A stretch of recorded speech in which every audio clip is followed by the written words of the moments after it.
એટલે શ્વાસે શ્વાસે સમરણ એક ધારો તો કોઈને થાતું ન હોય. આડોળું કોઈ વ્યવહારની વાતો ગમે ઈ. પણ ગમે એ આપણે કામ ધંધો કરતા હોય પણ જે સત વસ્તુની અંદર આપણું ચિત્ત લાગેલું હોય, જગતની અંદર આ બધે ભગવાન એક જ વસી રહ્યો છે, આ આપણને ભૂલ ન થઈ જાય એટલે તમારું સ્મરણ ચાલુ જ હોય છે.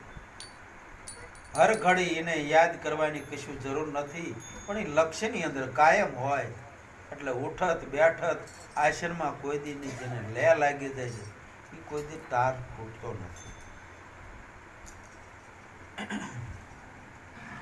શાન આપણને આવી ગુરુની સત્યારી મળી જઈ હોય, સાચી વસ્તુની આપણને શાન મળી જઈ હોય, દેખો દલપરની અંદર એની સિવાય કોઈ વસ્તુ બીજે છે સેજ નહીં.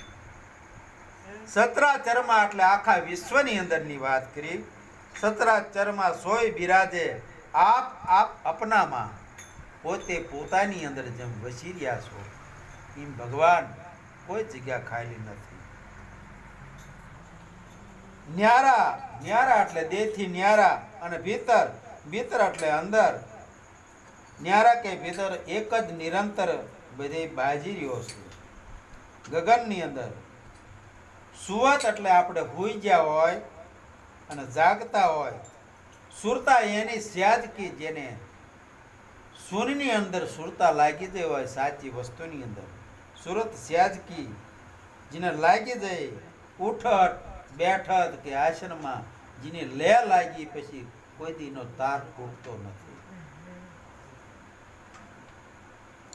પૂરણ પરચા આ પરચો જ છે. પૂરણ પરચા બ્રહ્મકા આ બ્રહ્મનો એક પરચો છે. આવો તમને પરચો મળી ગયો છે કે જ્યાં જોઈ ત્યાં બધે ભગવાન જ દેખાડે, આવો તમને પરચો મળી ગયો છે. પૂરણ પરચા ભયા બ્રહ્મકા નામ લ્યો નિર્ગુણ કા. એને કોઈ ગુણ કે એવું કશું છે નહીં, કોઈ રાશિ છે નહીં, કોઈ ગુણ છે નહીં.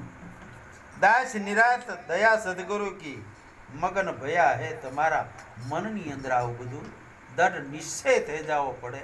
નિરાત મહારાજ આવું આપણને કહે છે તો હવળે વળે આપણે એવી કોશિશ કરવાની.